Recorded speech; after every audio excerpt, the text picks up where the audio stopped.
How to activate your Milestone credit card account online. Welcome back everyone to a new video of 1 2 Step. If you're also trying to activate your Milestone credit card, then in this video I'm going to show you the exact steps that you need to follow to activate your card.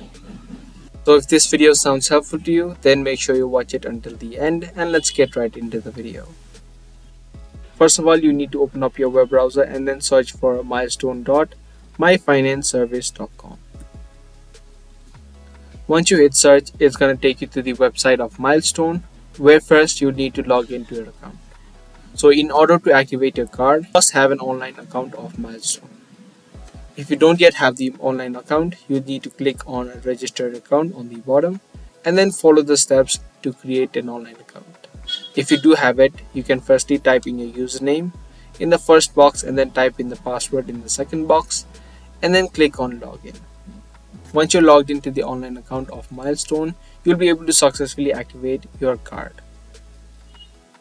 So that's how easily you can activate your card of Milestone online. Be sure to give this video a thumbs up and also subscribe to our channel for more daily tutorials just like this.